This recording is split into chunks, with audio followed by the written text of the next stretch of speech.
Hey guys, tonight we take a dreamy stroll through the streets of Edo, Japan. As you imagine the slow rise of the sun, painting the city with a delicate golden hue, you can almost feel the crisp morning air against your skin. The first light brings the complex mesh of wooden structures, narrow alleyways, and the towering Edo Castle into focus, each telling stories of the past. Now, you're probably thinking you could just dance through time and fit right in. But, hold on, it's not that simple. You probably won't survive this era's demanding expectation of savvy etiquette, respect, and survival skills. So, before you get comfortable, take a moment to like the video and subscribe, but only if you genuinely enjoy what I do here. And let me know in the comments where you're tuning in from and what time it is for you. It's always fascinating to see who's joining us from around the world. Now, dim the lights, maybe turn on a fan for that soft background hum, and let's ease into tonight's journey together.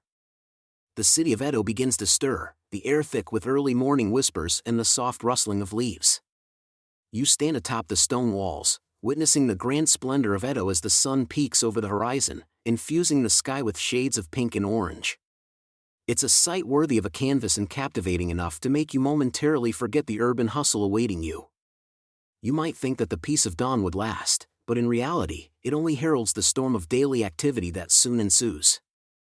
Historians still argue whether it was the exact geography or the sheer architectural determination that made the city so uniquely sprawling and yet so intimately navigable.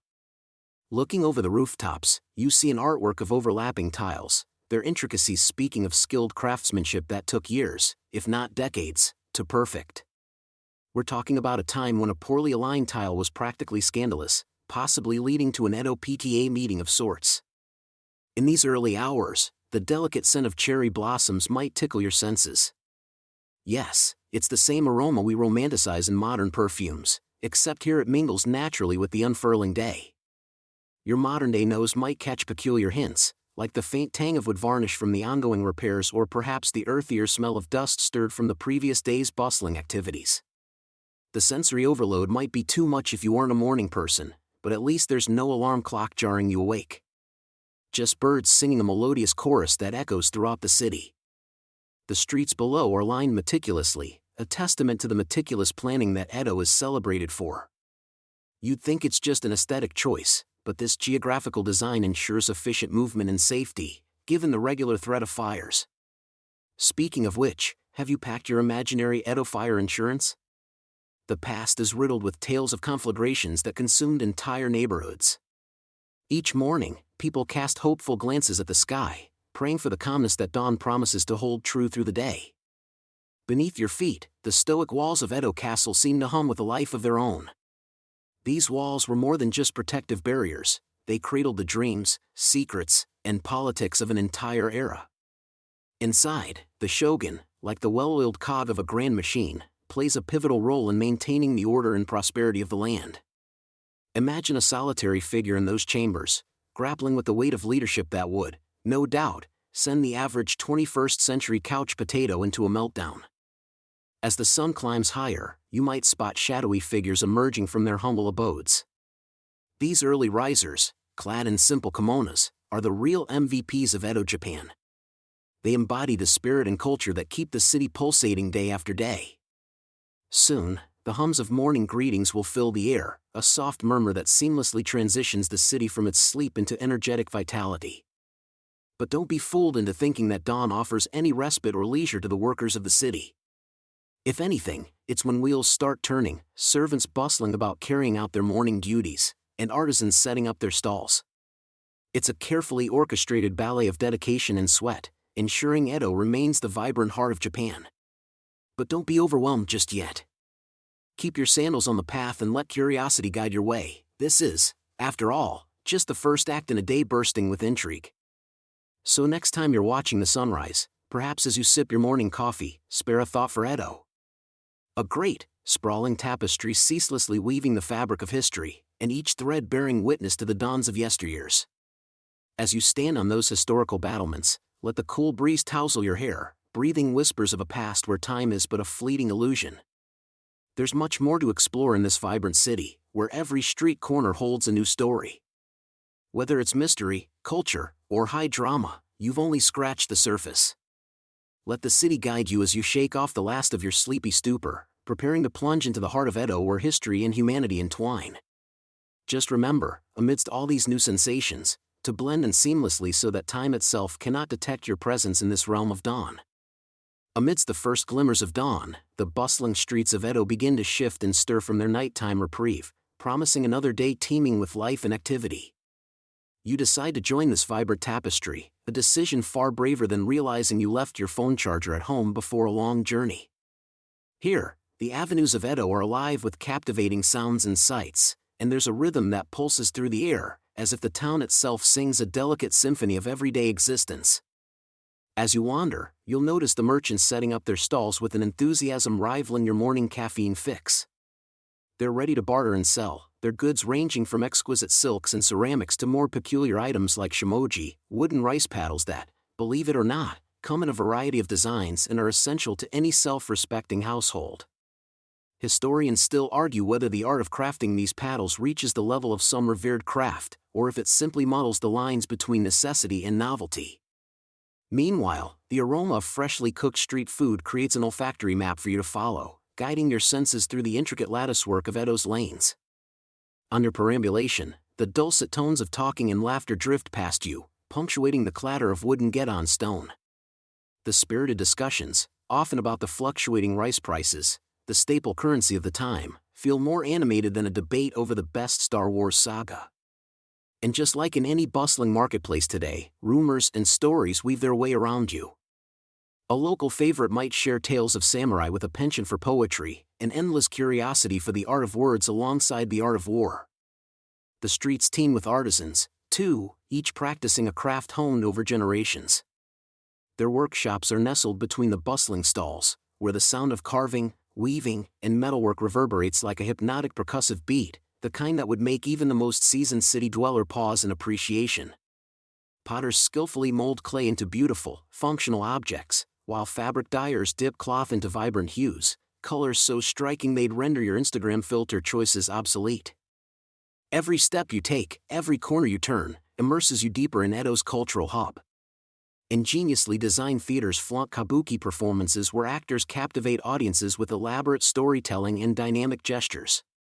It's the Edo period's equivalent of binge-watching your favorite drama series, with the same level of emotional investment and dramatic flair, but with a lot more makeup and far fewer commercial breaks.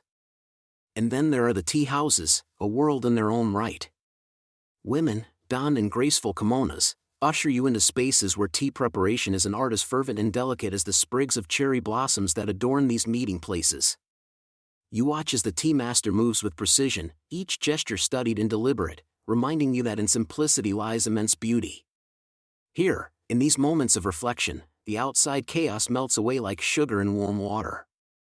Among these cultural displays, there's also a quirky bit of history that you might stumble upon. The presence of dogs commands adoration and respect, commemorated in statues alongside other more noble endeavors. Tokugawa Tsuneyoshi, the fifth shogun of the Tokugawa dynasty, was known for his compassionate for living things policy, particularly favoring dogs. He had such a soft spot for them that he was nicknamed Inukubo or Dog Shogun. Although historians still argue whether this fondness bordered on obsession or clever governance, it surely left an indelible mark on Edo society. At times, in your exploration, you might get inadvertently entangled in the streets, akin to tangled earbuds in a pocket. The layout of Edo, while deceptively straightforward, is also labyrinthine, designed to confound any invading force but seemingly now targeting unsuspecting tourists like you. As you navigate, you'll be interrupted by the throb of life surrounding you, a gentle nudge to absorb the scene with all your senses, as this city demands not just sight but engagement, much like a captivating novel that draws you farther from reality. It's a society that thrives on interaction, where not just goods but ideas and customs intermingle. You witness a living narrative, an historical novella unfolding in real time, where every individual plays a role, conscious or not, in the greater story of Edo. Each merchant, artisan, and passerby adds their chapter, shaping lives through everyday actions and exchanges. As the sun begins to arch higher in the sky, casting more assertive rays onto the streets of Edo, you pause to take it all in. Here, in this bustling nucleus, time is both perennial and fleeting. The history of these streets, while drenched in tradition, proves itself adaptable, just like those merchants hawking their ever-evolving wares or artisans mastering both age-old crafts and innovative techniques. You're left to marvel at a culture that dances in carefree harmony with the cyclical nature of the sun's rise and fall, inevitable change and a constant return, coexisting like an eternal melody. In this vibrant city atmosphere, even the smallest experience feels significant, whispering an echo of its complexity and vitality into the very bones of the buildings themselves. As you glide through these streets, you become part of the ebb and flow of life, grateful for the chance to witness this harmonious blend of culture, tradition, and tenacity, like a perfectly brewed cup of tea, worthy of both quiet appreciation and fervent adoration. As you step into the streets of Edo, Japan, the air around you is bustling with life. Every corner of the city pulses with a rhythm akin to an intricate dance, a symphony of structured chaos. But amid this vibrant throng lies a surprisingly complex fabric of social interactions, woven tightly with customs and nuances that govern everyday encounters. You're about to wade into the fascinating world of Edo greetings, a topic delightfully rife with societal codes and unspoken expectations. Imagine that you're virtually naked without the right greeting method. Just like today's email salutations, picking the wrong honorific could mean the difference between a warm reception and an awkward silence. The society of Edo, Japan is like a grand play, with every individual playing a part according to script. Let's start with the most common players on the stage, the merchants and artisans, the backbone of Edo's bustling economy. As you approach one in the street, it's best to remember that bowing is more than just bending at the waist. The depth and duration of your bow vary depending on the status and familiarity of the person you're greeting. A senior merchant might expect a slightly deeper bow compared to a fellow artisan. Historians still argue whether the specificity of bowing left any room for creativity, but then again, when was etiquette ever about free-form expression? Beyond the bows, language itself is a labyrinth of carefully selected words and phrases. Honorifics, those little titles attached to names, play an indispensable role. There's san, the catch-all title of respect, a jack of all trades, if you will. It's perfectly suitable for most encounters, from greeting the tofu seller to addressing a craftsman. But woe betides the unsuspecting newcomer who fails to elevate a samurai to sama, a title befitting their elevated status. Not quite as life-threatening as swiping left instead of right in a feudal Tinder, but it certainly wouldn't win you any feudal friends. There's also a certain charm, or perhaps a staggering challenge, in the various expressions for hello. Think of it as if you had to memorize different ways to say hello for every single hour of the day. As the sun rises, a bright "Ohayou gozaimasu," good morning, echoes across the crisp morning air. But by afternoon, it's time to switch gears with a respectful konnichiwa. It's like verbally changing costumes to keep up with the sun's trajectory.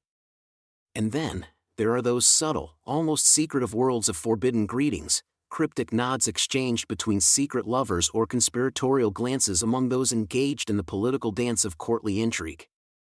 These greetings aren't as prominently discussed, yet they certainly add a splash of drama to the theatrical stage of daily life. Our modern world has its own version of such etiquette hurdles, of course. We may no longer send carrier pigeons with perfumed letters, but have you ever tried sending a text after spotting someone on read all day? A true exercise in patience and subtlety. Trials of etiquette aren't the exclusive province of the middle class. Oh no, samurai society takes greetings to a whole new level. When you encounter a samurai, you don't just greet the individual, you acknowledge the weight of their entire lineage draped in a metaphoric haori. A missed sama or insufficiently respectful bow could metaphorically decapitate your dignity, and back then, maybe even your neck. Though perhaps humorous at first glance, these scrupulous greetings reflect the deeply intertwined nature of Edo's social hierarchy. People aren't simply acknowledging each other, they recognize and reinforce the invisible web of obligations and duties binding them. Historians like to debate the extent to which these interactions helped maintain order, or whether society's wheels would turn just as smoothly without them. A quirky little tidbit for your mental collection, one of the most unique greeting practices involved the use of fans. Forget the modern-day selfie stick. Here, a fan was a tool of communication, a barrier and a bridge rolled into one. Depending on how and where it was held, the fan could mean anything from a polite salutation to a request to gossip discreetly. Some might find it reminiscent of an era when speaking behind handheld devices allowed for clandestine discussions, only Edo's version had a bit more flair. Your journey through the etiquette maze of Edo wouldn't be complete without experiencing the role of poetry in greetings. Haikus and tanka often slipped into conversations as veiled exchanges of regard and respect. A well-timed poetic compliment might be the precursor to a good bargain or, at the very least, ensure that one is remembered kindly. So there you are, wandering through Edo, armed with just enough knowledge to passionately flounder through the subtleties of its society. As you immerse yourself in these daily rituals, remember that much like trying to discern if your neighbor's hello means good morning or get off my lawn, the gracious undercurrents of Edo greetings are simultaneously profound, perplexing, and wholly fascinating. You find yourself in the world of Edo, Japan, an era where the air is thick with the smell of rice gurgling to perfection in wide cast iron pots, and cherry blossoms casually shed their petals onto sword-polished grounds. Here, your samurai path isn't just a matter of carrying around intricate blades like they're accessories from the latest summer collection. No, it is a bearing of weighty responsibilities, where one's soul is as scrutinized and sharpened as the katana hanging by the waist. In Edo, Japan, waking up as a samurai, you immediately encounter the harsh splash of reality, often more bracing than whatever cold bath you may have found yourself in. You're more than a warrior here, you're a living embodiment of Bushido, the way of the warrior, a principle no more lenient than a drill sergeant with a whistle allergy.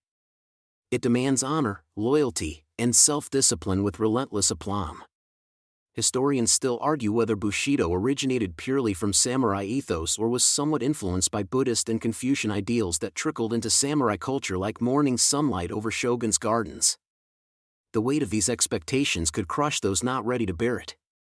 For instance, you couldn't just accidentally trip over your lines of honor and pick them right back up like it's no big deal.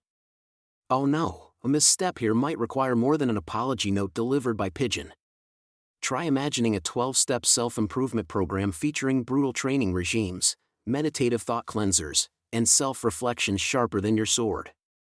A feisty combo of fitness and philosophy worthy of its own reality TV show. Think Samurai Makeover, Honor Edition. But what's life without a touch of unpredictability? Enter stage right, the teenage samurai apprentices, who historians agree were sometimes tasked with the quirkiest of duties. Aside from weapon polishing and whittling wisdom from their wooden practice swords, these juniors would be like historical housekeepers, ensuring their master's armor was set for the day's tasks, with no kink or clink left uncorrected. A glint of indignation might flash across their eyes if given something outrageous, like a snack-adjusting mishap, but here in Edo, honor binds louder than teenage rebellion. The armor itself, not simply for fashion but for function, was a spectacle.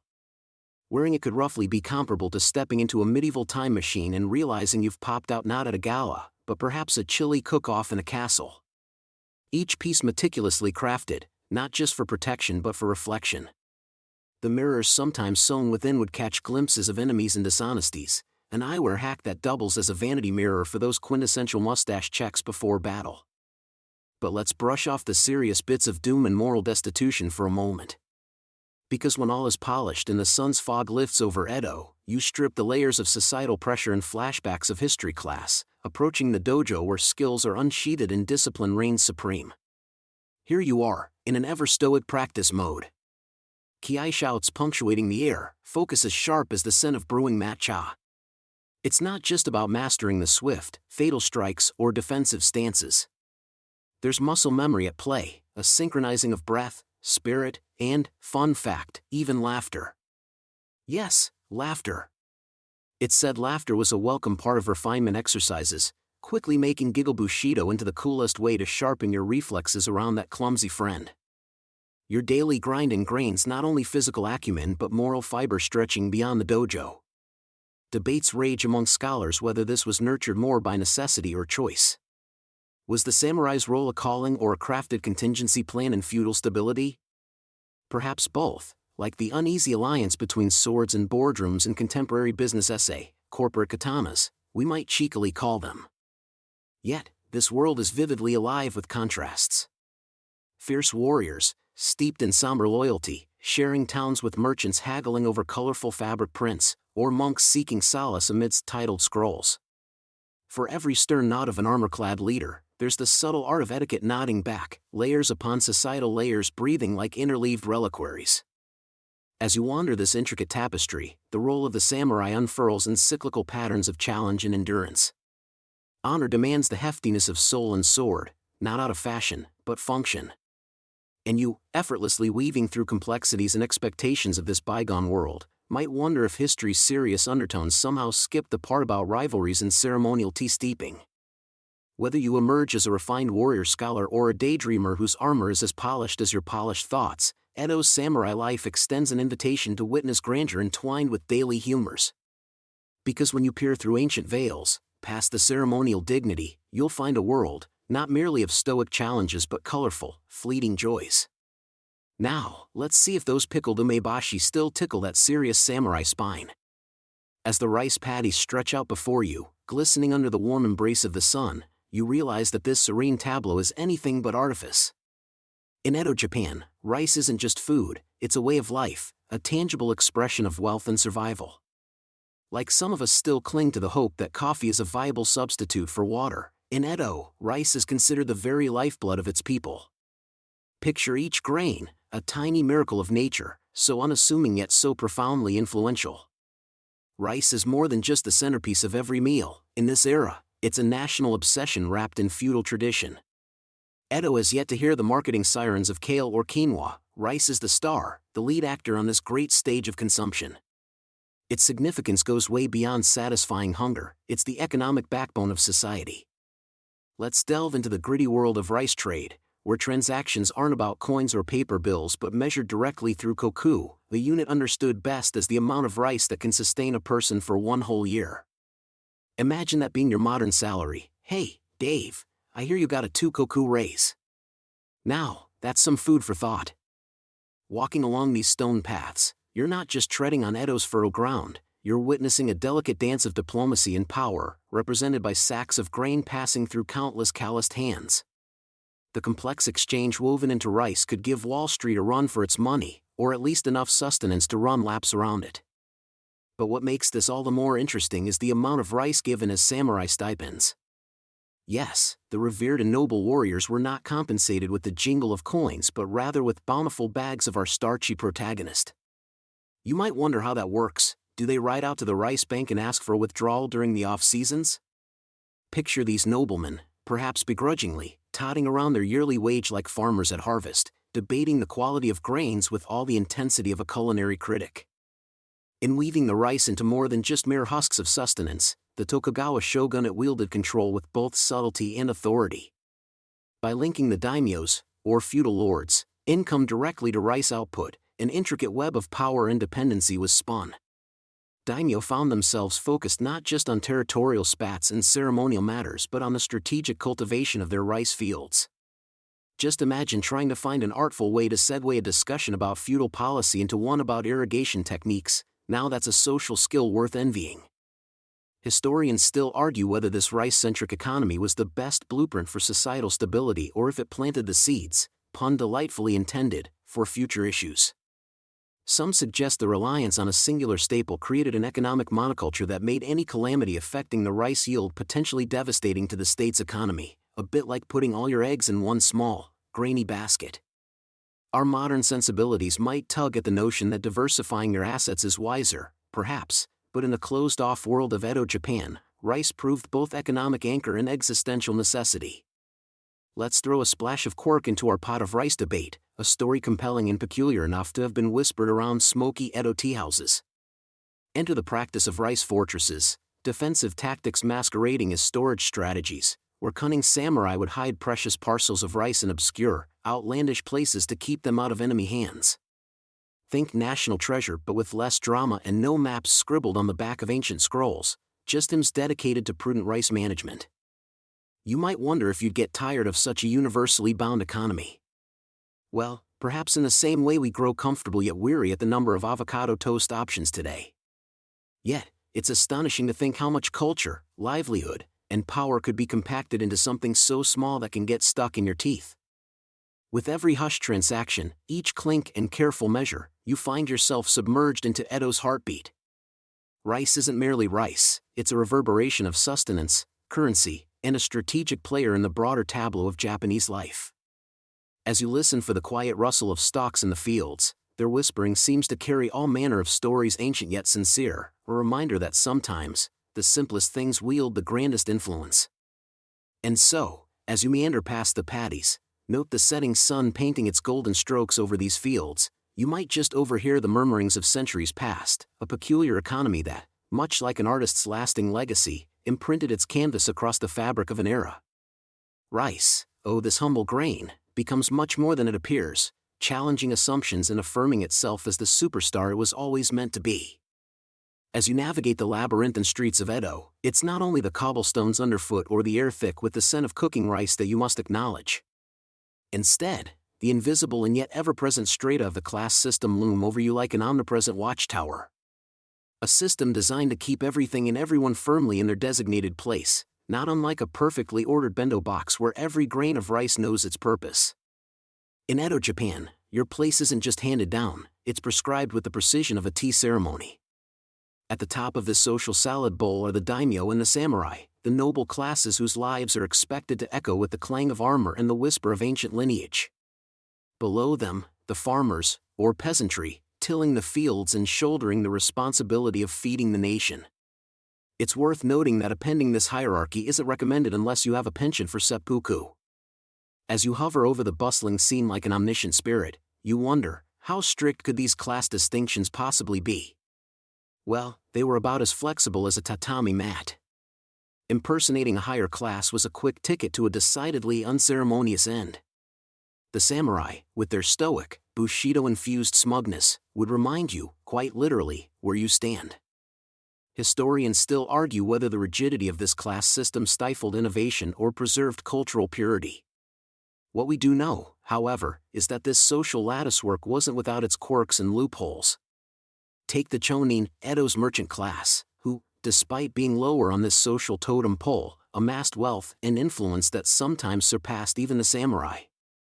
The merchants lived by the mantra, who needs rank when you have rice, because, after all, the entire economy was fueled by those tiny grains of power. And then there are the fringe elements, like the Heinen and ETA, who navigated the dregs of society, performing jobs considered unclean or taboo by the more pristine classes. They handled tasks that were as socially distant from noble pursuits as a cat chase would be from a kabuki performance. Oddly enough, their role, while often reviled, was essential in maintaining the societal balance, proving that every cog in the wheel, no matter how small or disregarded, mattered. The rules governing this class system were as numerous and complex as the folds in an origami crane, with regulations dictating everything from the clothes one could wear to the type of house one could live in. A samurai, despite the clarity that his two swords, Daido and Shoto, provided in terms of class distinction, might gaze enviously at a merchant's silk kimono but would never dare don such finery. To do so would be to court social disaster, akin to throwing yourself in front of a runaway parade of festival floats. Imagine for a moment you belong to the artisan class. You find yourself seated cross-legged, applying red lacquer to an intricately carved box, destined for a samurai's heirloom stash. While the craftsmanship required demands more than just skill, it demands an entire education. You aren't permitted to strut your creations in the streets. Your labor, while valuable, is best kept humble, just like the chilling, or should we say, filling, constraints of a pufferfish restaurant's set menu. Meanwhile, the farmers are ostensibly respected for their indispensable role, but woe betides the farmer whose rice paddy yields rebel against the taxing quotas. In fact, farmers were often caught in a love-hate relationship with their role, venerated for the rice they produced, but shackled by the demands of the ruling class. What about those with dreams of breaking through the class ceiling? Well, upward mobility in Edo was more blocked than a sumo wrestler's calendar during basho season. But whispers in the teahouses would recount tales, most likely embroidered, the kind where a crafty artisan would captivate a noble patron or where a lowly merchant's shrewd brilliance could cascade into samurai-worthy accolades. While we wander through time, think of the restrictions and regulations not as mere suffocating bonds, but as a kind of cultural choreography. After all, the performance of life in Edo, Japan required everyone to know their place in the ranks, just like an impeccably rehearsed no-theater performance where the mask never slips. In all its rigid beauty, one mustn't forget that the system did permit some savory glimmers of camaraderie and cooperation within the classes. The festivals, which we're not chatting about in depth here, supplied opportunities for shared joy, where social distinctions could blur for the span of a sake cup or two. Perhaps it's these moments of unity, sparkle in the dark sea of regulation, that remind you why navigating the stringent framework was worth it. And so, as you tiptoe through these historical layers, it's clear that Edo's strictures wrapped its people like the cords of an obi, binding, yes, but also unifying. Just be careful not to trip over those cords. It's a long fall through the ranks, one best avoided if you're looking to maintain a serene state of mind. As the day begins in the bustling streets of Edo, you find yourself stepping into the finely woven slippers of a merchant. Oh, don't worry, these slippers are way more comfortable than those wooden sandals the samurai like to clunk around in. Your journey today is not a casual stroll but more like navigating through a real-life Monopoly board with a touch more elegance and a lot more rice. First things first, breakfast. After all, how else will you maintain the energy to barter, trade, and maybe engage in a bit of artful dodging of taxes? Sorry to disappoint, but if you were hoping for a giant English breakfast, you might find the morning meal here a little understated. Typically, it's a simple bowl of miso soup, maybe some pickled vegetables, and of course rice. Because in Edo, if it doesn't involve rice, did you even eat? Once fueled up, you head to the central marketplace.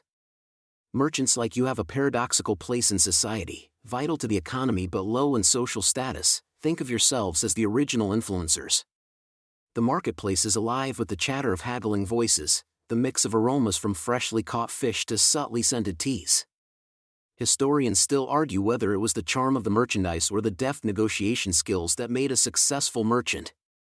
It's a mystery for the ages, much like the chicken or the egg debate, only here, that's probably a chicken and rice debate. As you set up shop, imagine yourself laying out goods with care, exquisite silks, sake, perhaps some lacquerware that glistens in whatever sunlight filters through the busy street. If you're lucky, a samurai might pass by, and with some clever sales tactics, perhaps you could convince them to part with those precious koku of rice. Of course, you have to tread carefully, their disdain is thinly veiled. Respect is meticulously wielded among social classes, like a samurai's sword itself. Now, the savvy merchant must also navigate social interactions. The transactions are not merely about goods, they're minutely choreographed social exchanges. Bow slightly here, utter the choicest pleasantries there.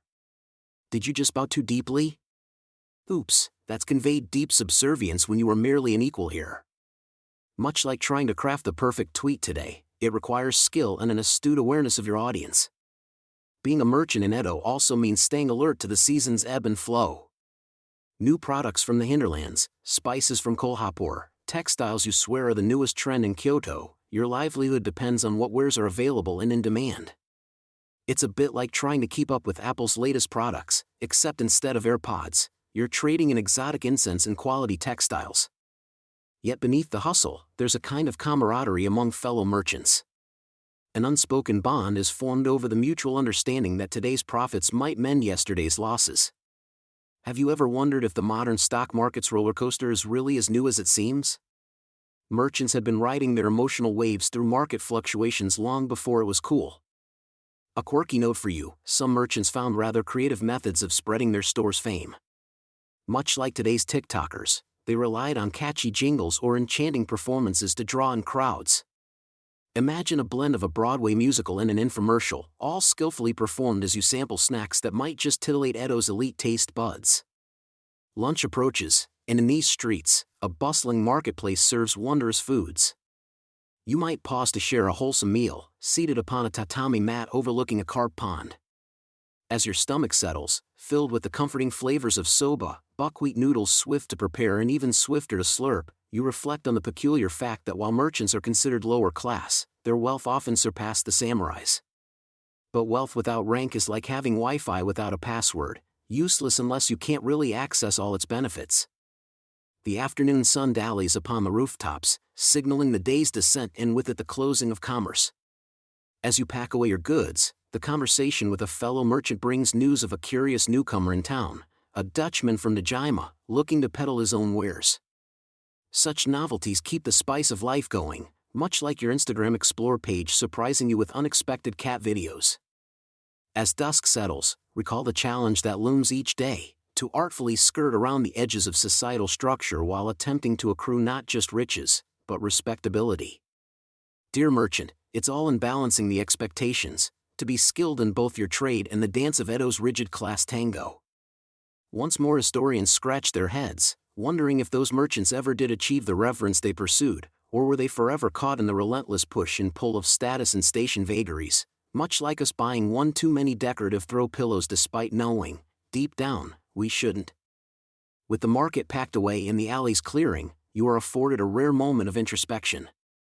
You're not just playing your part in an ancient play, but each move, whether a sale or a failed bargain, speaks to be a testament of your adaptability. Tomorrow is another day, another performance. And you, dear merchant, walk home through the calming glow of paper lanterns, thinking not just of today's profits lost or gained, but the thousand tales yet unsold in the storied streets of Edo. Sweet dreams. You find yourself in the artisan quarters of Edo, where the air hums with a methodical rhythm, like the beating of a craftsman's heart.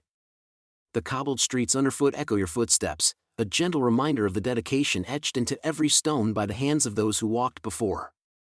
Here, time dances to its own complex choreography, demanding patience and precision with every step. As you wander through this symphony of strokes and chisels, you begin to appreciate the allure of the craftsman's world, a place where the mundane is alchemized into the extraordinary by sheer will and talent. Whether it's the deft hand of a woodworker carving intricate patterns or the jeweler bending metal to a form only dreamt of in books, each artisan is wrapped in a cocoon of focus, their craft both burden and liberation. It's the kind of dedication that makes modern tinkerers look like they're doing finger painting. The path of a craftsman in Edo is as unyielding as the iron they forge or the clay they mold. It's a life marked by unbending discipline, steeped in traditions passed down through generations. As you might imagine, here in the 17th century hustle and bustle, an artisan doesn't simply dabble in crafts, they marry them. Divorces are unheard of, perhaps because separating a samurai from their sword making would be just as tragic as it sounds. Historians still argue whether the rigid standards were a sign of masochism or merely a product of the times. Either way, it's clear that stress management workshops were sorely needed. As you peer into a workshop, you're met with the smell of seasoned wood mingling with the metallic tang of molten metal. The subdued light filters softly through paper windows, illuminating meticulous fingers at work, threading silk into impossibly delicate embroidery. It's almost enough to make you rethink your own recent plunge into knitting, almost. The dedication here is palpable. In the world of Edo craftsmen, tools aren't mere implements, they are sacred extensions of the self, wielded with reverence akin to a ninja with their nunchaku. Even the most unassuming shop echoes with stories of dedication, whispered by the patina that time bestows, each curve and imperfection of a handcrafted vase telling a narrative of patience and vision. And the hours? Oh, the hours are utterly relentless. There's no 9-to-5 life here, rather, it's more like a 5-to-9 struggle, where the clock holds the craftsman hostage in a delightful dance of sweat and mastery. A fine swordsmith might spend days, weeks even, perfecting a single blade, suspending it between life and art with each delicate maneuver. It's little surprise that free evenings are spent sleeping with one eye open, lest wares sprout legs and escape into the night. Interestingly, the deeper you delve into a craftsman's life, the more you discover the pivotal role of guilds. Think of them as the ancient equivalents of modern-day forums or, more aptly, as YouTube comment sections where everyone fiercely defends their techniques. Here lies the joy of shared wisdom, of older masters passing down secrets in hushed tones to eager apprentices. Quirky tidbits abound. You might hear stories of competing potters sneaking into each other's workshops to sprinkle unlucky grains of dust in drying ceramics, though historians still debate such tales' authenticity. However, it's not all toil and testing, there's beauty in repetition. Slowly, as minutes flow into hours and days blend into weeks, each craftsman finds themselves in harmony with their own work, an almost zen-like rhythm forming with time. The act of creation itself, time-consuming and exacting, becomes a respite, a place of meditation, transforming sweat into poetry. This dialogue between hand, mind, and material forms the core of what we might call craftsmanship's eternal allure. In this small enclave of Edo, artisans often gather to exchange techniques, or to admire each other's handiwork. It's a living museum, where knowledge is intangible currency and craftsmanship serves as both trade and transcendence. The craftsmen of Edo are philosophers in disguise, guardians of ephemeral yet enduring values that somehow make shelves look bare without a pair of miso bowls perched atop. It's a profound introspection, like contemplating the depth of the ocean while standing safely on its shore. And here, amid the gentle chaos of creation, you find yourself lulled into a sleepy sanctum, cradled by the dulcet undertones of traditional melodies floating from an instrument nearby, a shakuhachi, perhaps. Time elongates in this hypnotic hum of creation. Even as you pull yourself reluctantly from the deeply gilded world of devotion and mastery, you carry a small piece of it within you, a winsome soul-stitching that nudges you toward dreams woven of antique threads.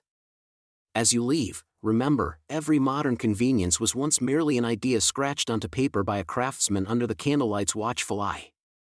So perhaps next time you watch a How It's Made episode, take an extra moment to salute these unsung architects of the everyday.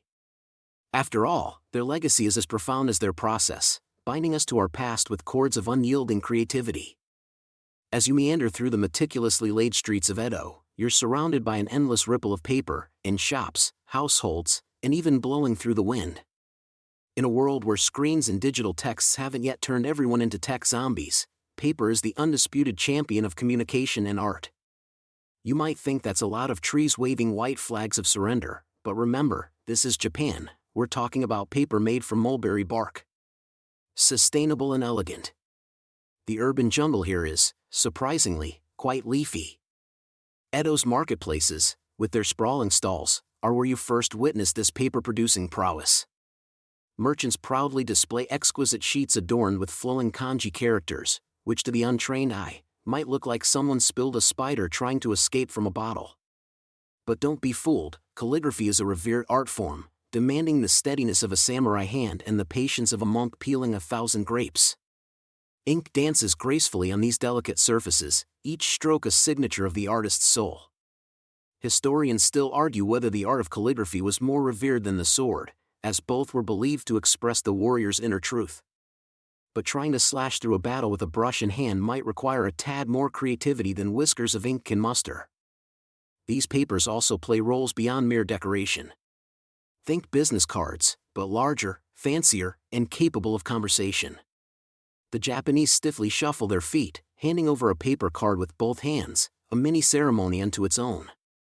Failure to follow this protocol might land you in a fleeting social limbo, or at the very least, inspire a forlorn sigh from those around you. Imagine the person in line waiting for their caffeine hit of the day, and you've just turned the order into a sonnet. Within educational settings, the humble paper goes from being a canvas to a makeshift whiteboard, long before dry erase markers cluttered classrooms and residue. Young students work with neat precision, their scripts echoing, or at least trying to echo, the virtuosity of grandmasters. And don't forget the unofficial fan clubs formed over paper shogi boards, where strategies unfold like origami figures in a meticulous mind game. Then there's the delightfully peculiar tenugui, a type of handkerchief that might insist it's actually a flexible notebook. Its patterns and symbols, masterfully dyed into the fabric, not only tell stories but also serve practical purposes, mopping brows or bandaging wounds in a pinch. Quirky? Absolutely. Essential to life in Edo? You bet your firstborn's calligraphy set. Of course, we can't discuss paper without mentioning its less glamorous yet practical roles. I mean, those sushi wrappers aren't going to fold themselves. And while the art of consuming raw fish wrapped in sticky rice before it even had its worldwide fame is iconic, misplacing a mouthful due to clumsy parchment work, less so. Paper is as much a part of their meals as it is the messages they share. An open scholarly debate surrounds the economic influence of washi, the traditional Japanese paper.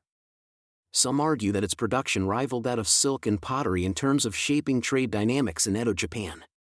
Regardless of where the truth lands, with each unfolding or refolding of these sheets, you can imagine the invisible threads weaving the vast canvas of Edo's social fabric. Even beyond societal utility, paper seeps into the cracks of spiritual and artistic life.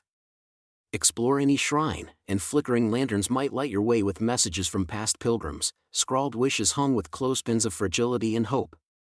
It's as if Edo itself is a grand library of whispered prayers and silent dreams.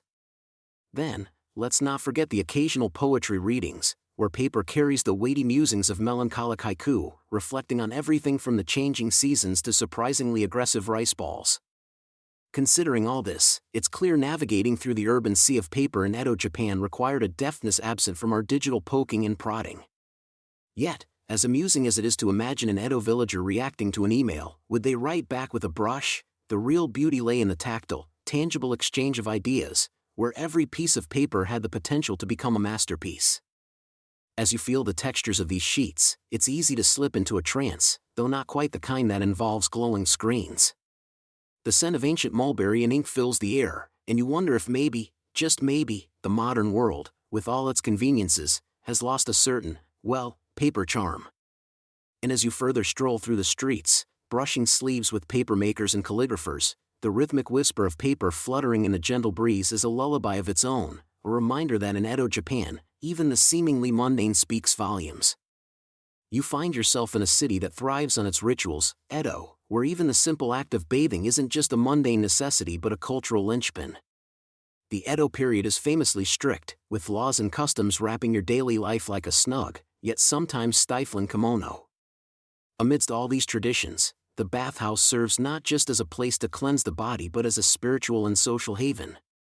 Picture this: you enter a communal bathhouse, perhaps a bit nervously, as the sound of splashing water and gentle chatter fills the air. The scent of fresh pine wood mingles with the rising steam, wrapping you in its soft embrace. Here, the unspoken rules might seem daunting at first, yet much like constructing IKEA furniture, you'll likely manage with some gentle guidance from the locals. Step by step, you must shed not only your clothes but also your worldly stresses and perhaps a kilo of dead skin cells. In the communal baths of Edo, etiquette dictates that you wash thoroughly before entering the shared waters. After all, nobody wants a chunk of the day's grime floating by like an uninvited guest. Here, everyone is equal as they soak. Samurai, merchant, and artisan alike must slip into the same water, shedding their societal ranks. Noboru J. Tendo, a historical figure, was noted for often quipping that it was in the bath one truly saw one's neighbor, both literally and figuratively. This is, of course, oversimplified, but you get the steamy gist. Historians still argue whether Tendo's elusive quotes for the soaked was a genuine collection or merely urban legend, though it does add a dash of humor to your understanding. Hot water submersion therapy in Edo, akin to modern spa treatments, provided physical benefits while dissolving the mental tensions accumulated from handling, let's say, the samurai's rigorous expectations or a particularly tricky rice currency exchange. People in this time were acutely aware of the benefits, even if the term self-care Sunday hadn't yet caught on. And, because it can't be said enough, washing happens outside the tub. This quirky little tidbit ensures that the water in the tub remains pristine for all those who follow you.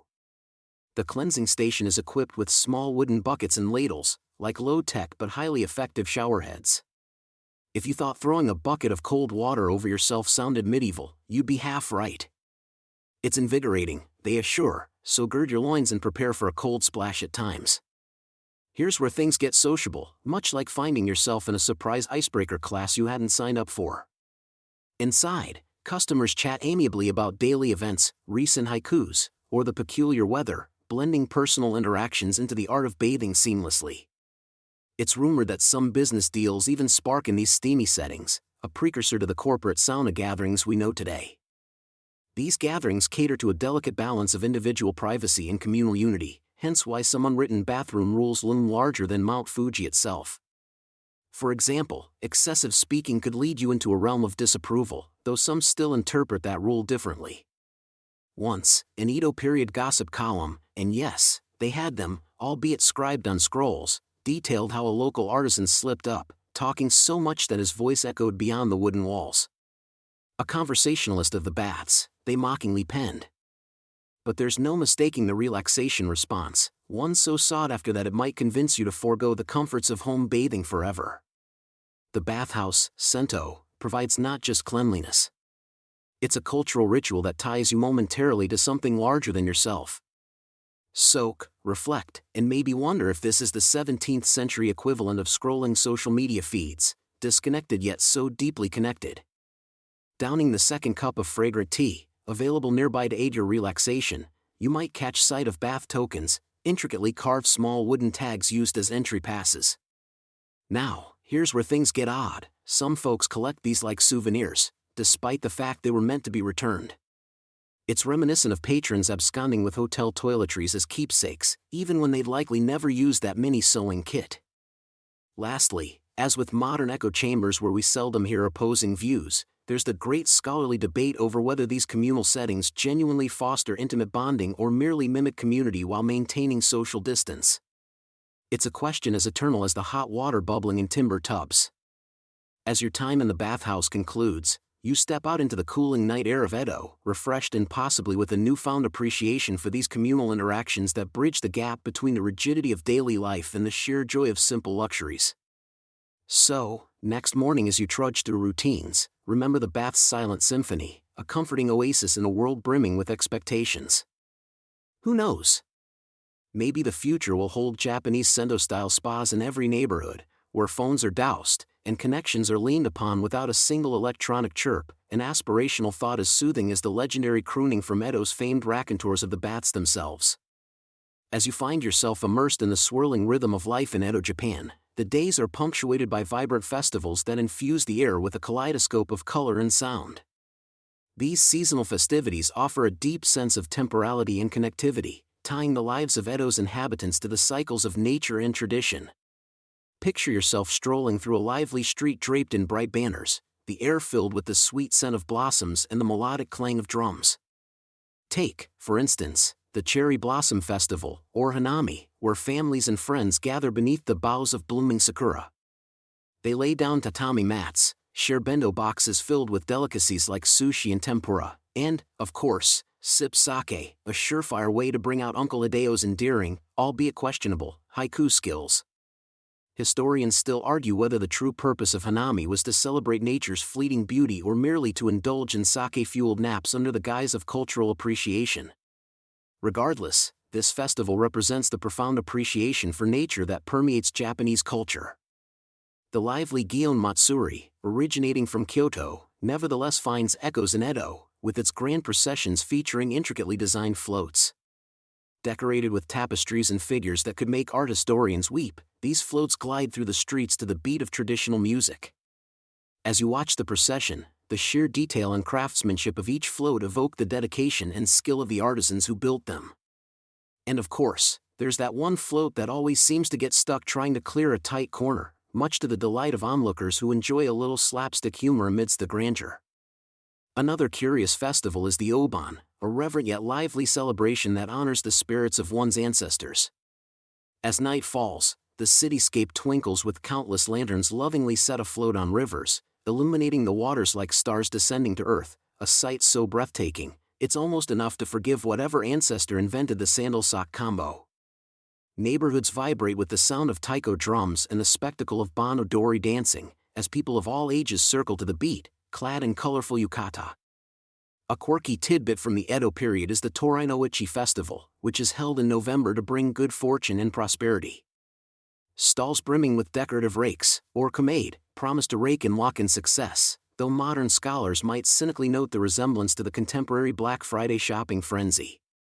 Larger and more elaborate kamade indicate greater ambition or, perhaps, a stronger desire to keep up with the Tanakas next door. An unspoken rule at the festival is the art of negotiation, where customers heartily haggle over prices, both parties eventually concluding with ceremonial hand claps to seal the deal. Through these festivals, a pattern emerges, a tension between continuity and change in Edo's cultural tapestries. Historians often debate whether these yearly festivities were consciously preserved cultural anchors or evolving expressions of an increasingly diverse society.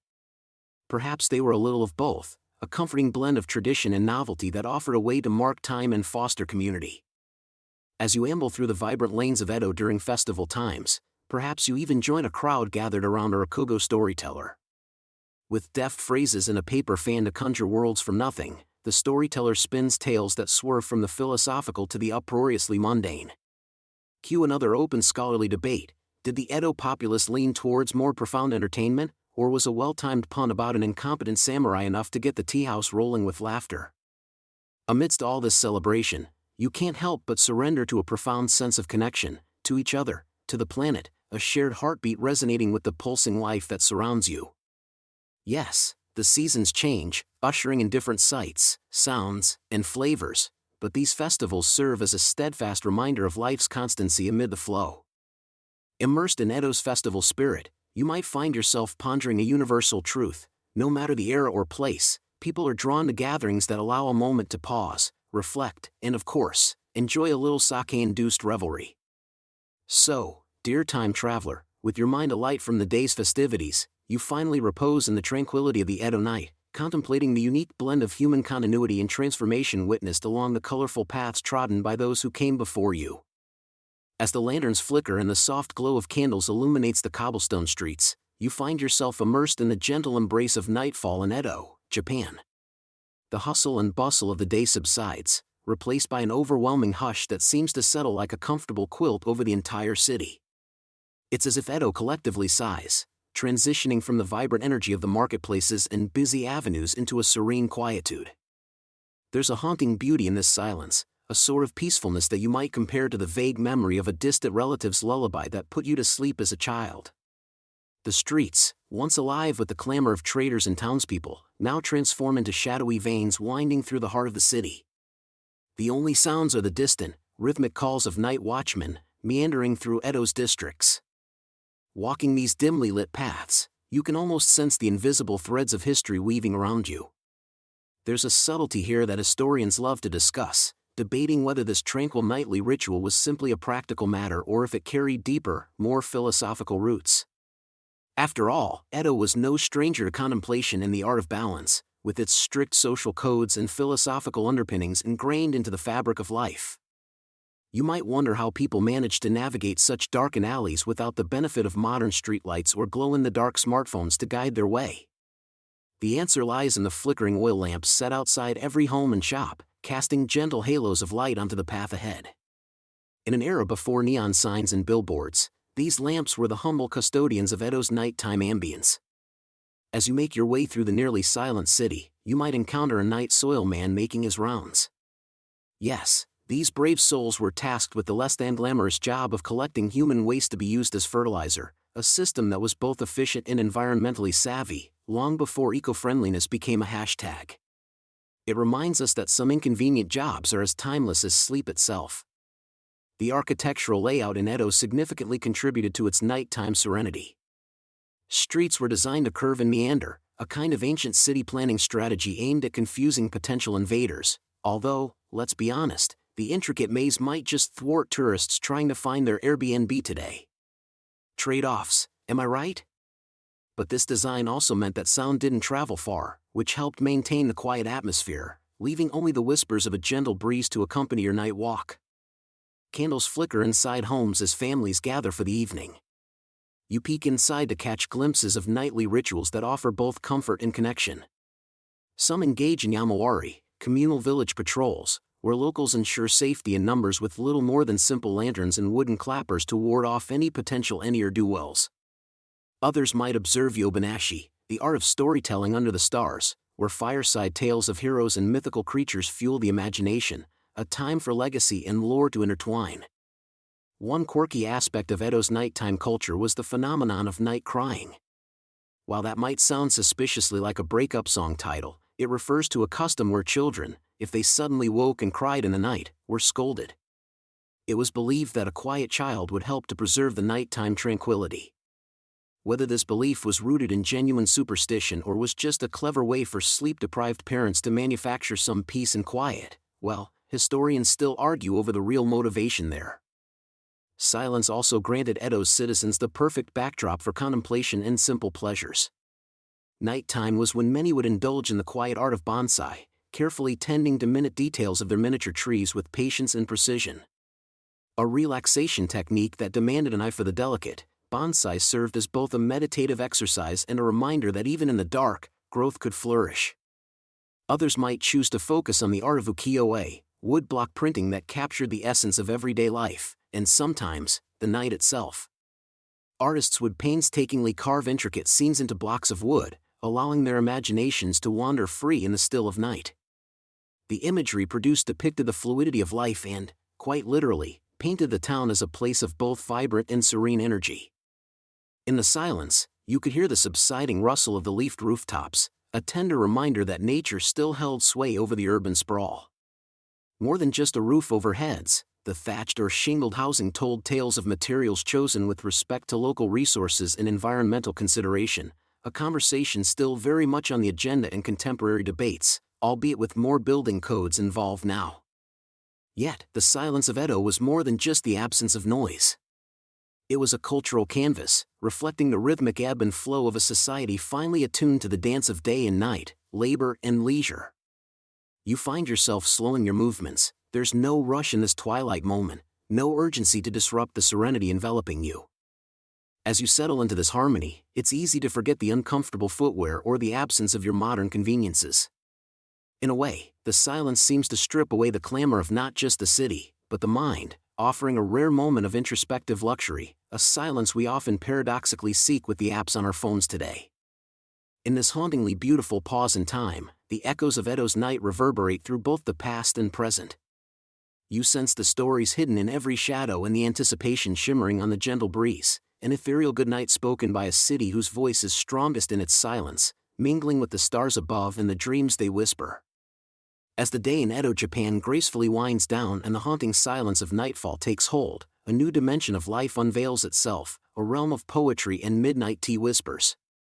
Here, in the dim glow of paper lanterns, you find yourself drawn into quiet corners where philosophical musings and delicate haikus dance through the night air.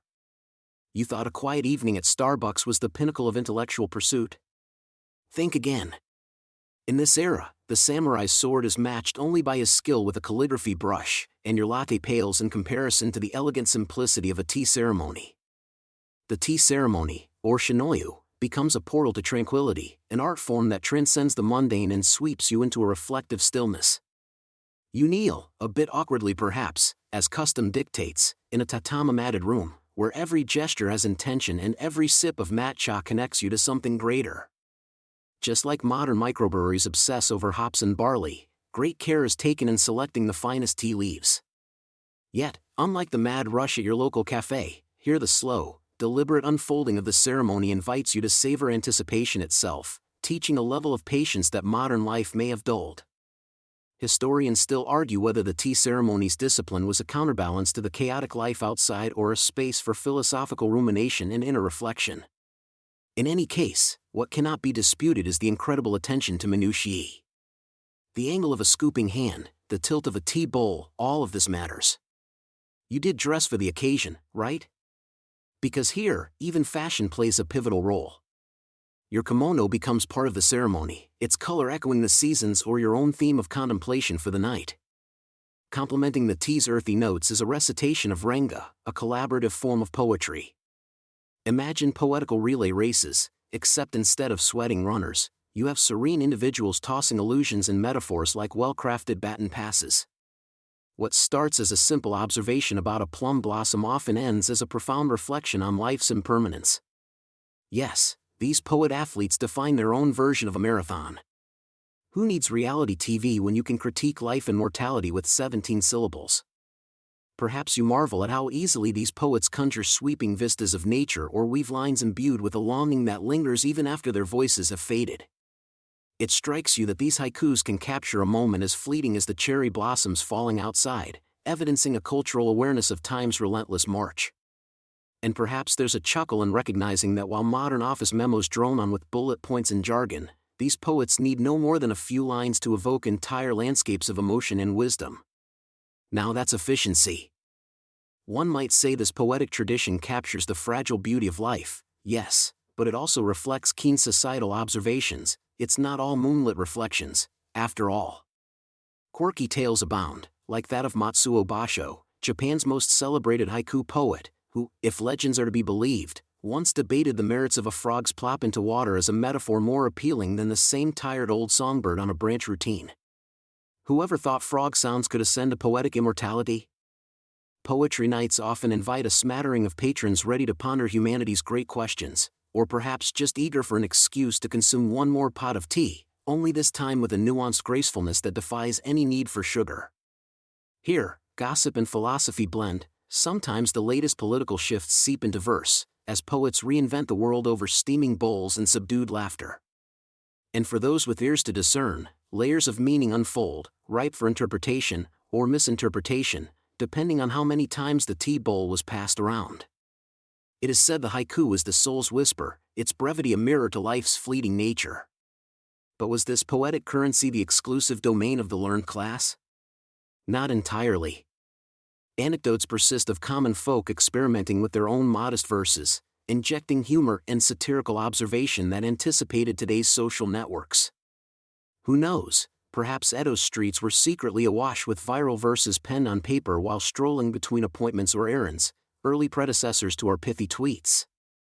And there you are, caught in this plush tapestry of words and aromas. You'll have to forget your smartphone notifications for once. Trust me, letting go is half the fun. Eyes closed, you allow yourself to drift, lulled by the rhythmic cadence of these ancient traditions. Inside this cocoon of artistic intent, the boundaries between self and world blur. Here, contemplation is woven into the very fabric of life, a pause button for the soul long before the advent of streaming services and infinite scrolls. In a world distant yet intimate, you are gently reminded of the beauty and complexity that resides in intentional stillness and focused thought. As the last traces of moonlight drape the tea room, the city of Edo itself seems to take a collective sigh, echoing with muted whispers of centuries past. At this serene hour, titles and societal expectations slip quietly away. You're left simply with the essence of human connection, a shared appreciation for the night's whispered mysteries articulated through artful expression, whether in tea's gentle brew or poetry's fleeting verse. As you wander through the unfolding era of Edo Japan, charmed by daily conventions, steadfast artisans, and spirited festivals, you might sense an undercurrent. It is the deceptively gentle ebb and flow of change, much like ripples on a pond that hint at impending waves. Ah, Edo, a time capsule of cultural fluorescence, yet the future whispers at its gates with promises of grand transformation. The pressure mounts, sniffing at the vestiges of Japan's firm isolationist stance, and you are here to witness those first adventurous breezes of modernization. Historians still argue whether it was the allure of Western technology or the increasing pressure from foreign powers that initially cracked Japan's shell of seclusion. No matter the initiator, these changes come insinuatingly, like a cat sneaking into your lap only to need its claws, making its presence inescapable. You're waking from the dusk of one epoch just in time to witness the dawn of technological and cultural amalgamation. Lucky you. Edo, then, is a grand stage, its creaking boards yearning for the players of innovation. You might hear the echo of clanging iron from a new railway line under construction or see a samurai peeking curiously at newfangled contraptions through the thin veil of tradition's shadow. It is a time when Japanese craftsmen, once sealed within the familiar beat of local practice, tentatively stretch their fingers towards Western philosophy and industrial ideals. Imagine artisans accustomed to painstakingly fashioning kimonos, now daring to contemplate fabric spun by mechanical looms. Tradition and change dance on this knife's edge, like a pair of mismatched shoes galumphing through a rain puddle. Under the pregnantly silent nights, unbeknownst to most of its citizens, Edo starts to bubble with ideas that belong to a larger world. Remember the vibrant kaleidoscope of festivals that marked your journey? Now picture a world without paper lanterns but glowing instead with the warm hum of electric lights, a vision almost as startling as a sushi roll popping up in Napoleonic France. Yet, for many residents, the notion of change feels like a mere rumor, an abstraction nestled snugly beside the certainties of their daily bread, rice, rather than the hard crust of Western bread. Amidst these currents, bureaucrats and policymakers find themselves squirming, their once certain hierarchy shaken. Do you recall the rigid caste system, the protracted bowing rituals, and the awe-inspiring samurai loyal to choking expectations of decorum and duty? These are not just the unyielding bearings of Edo life, they are the defenses quivering under modernization's siege engines. The arrival of Commodore Matthew Perry's black ships will soon fan these flickers into great waves. But historians still puzzle over whether his visit was as polite an invitation to global diplomacy as waving a flag in the face of a mourning tiger. Still, let us not rush too quickly toward inevitable conclusions. Every step towards modernity unfolds with the languid grace of haiku, deliberate, profound, and open to interpretation. While some feel the excitement of steam engines and telegraphs setting the pace for a different future, others bristle at what they see as the decay of a cherished culture. And what of the wanderlust that pulls at the fringes of society, the yearning to study faraway lands or grasp the whispering secrets of a globe yet unexplored?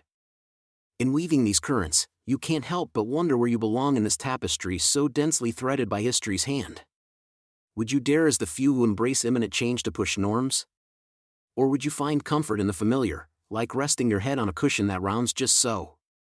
The scholarly intrigue continues to capture the imagination of many. After all, a good debate is as cozy as a fireside chat. Did Edo's citizenry, not yet ready to spearhead their way to far-off soil, embrace these inevitable tides with quiet acceptance or bustling resistance? Or were they merely passengers along this tumultuous journey, eyes half open like yours are becoming, lulled with the hope of calm amid this storm? Regardless, you find yourself at an extraordinary confluence, a confluence of folding obi fabrics and Western suits, of traditional drum beats mingling with foreign melodies, and sushi rolls paired unexpectedly with imported champagne. It's a strange kettle of fish, or boiled rice, but, oh, what a captivating jumble it creates. As your eyelids grow heavier, and tomorrow echoes the certainty that today will always grace Edo's streets with customary color, take time to savor the gentle humor embedded in this cultural crossroad. Isn't it amusing how in history, much like in nature, change sometimes arrives not with great fanfare but with the stealth of a tea ceremony, warm and inviting? Remember, even as the hush of the city's past cradles your thoughts, that this moment marks merely another gentle nudge toward what would soon unfurl. Thus, let your imagination drift freely on these tides, gently propelling us all to the tranquil futures dreamed in our softest, slipperiest of dreams. As the sands of time trickle through the hourglass, you find yourself drawn into a gentle drift, the remnants of Edo's rich tapestry unfurling serenely before your inner eye. The intricate past of this vibrant city, woven with threads of honor, duty, and artistry, cradles you softly, lulling you into dreams of a tranquil future. Remember that day? You ambled through the bustling streets, where merchants peddled their kaleidoscope of wares, each corner revealing a new story, a new scent, a new sound. It's as if the laughter of bustling townsfolk reverberates gently in your ears even now, a soothing echo of life that once was.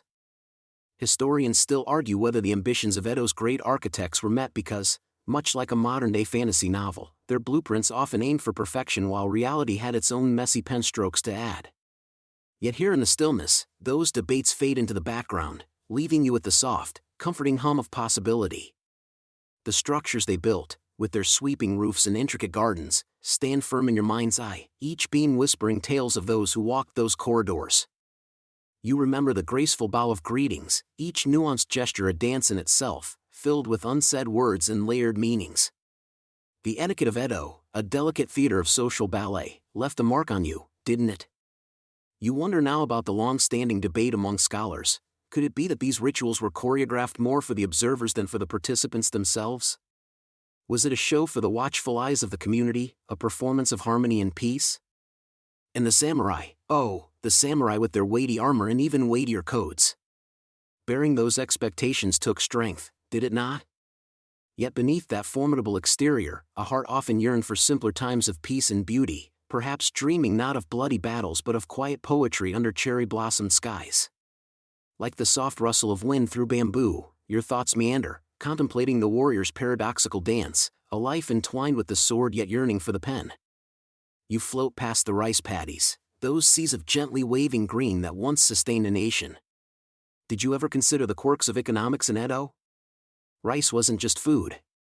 It was currency, power, and, let's face it, a very odd kind of paycheck if you think about it, unless you're a big fan of starch. This staple holds more than grains. It carries the weight of livelihoods and political intrigue, histories waiting to sprout in the fertile fields of memory. Ah, but you chuckle lightly, recalling your place within Edo's strict class system, a peculiar ladder not so easily climbed, with socio-political rungs as unyielding as steel, yet your dreams flit above them all. Scholars debate whether this structure fostered stability or stifled potential, but like a stream that finds its own path, you ease into the gentle waters of your imaginings, flowing freely above and beyond such earthly confines. You revisit the echoes of craftsmanship, delicate hands coaxing beauty from humble materials. The craftsman's dedication, blending artistry with patience, reminds you of your own daily ritual of making your morning coffee, grinding beans with something akin to devotion but mostly an urgent need to wake up. Humor aside, one cannot ignore the poignant legacy of these artisans, their creations imbued with both purpose and poetry. And there's paper, flowing through the city like a living entity, binding communications, dreams, aspirations, yet all as fragile as the words written upon them. You imagine the sprawling web of parchment beneath your fingers, a tangible network of human thought, crinkling softly as if murmuring secrets of ages past. Cleaning rituals, too, play on your sleepy mind, as you recall how public baths were much more than hygiene, they were a stage for social harmonies too delicate to be sung elsewhere. No bath bombs here, just hot water and serenity, punctuated by the occasional humorous splash as someone inevitably lost their footing. It was the silent, almost sacred practice that whispered tales of community and solitude alike.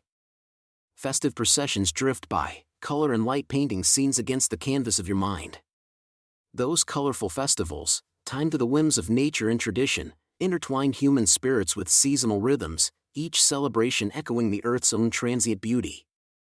Scholars may ponder the exact origins of these festivals, but now, as your dream deepens, only their simplicity and joy remain, a harmonious cadence in your heart.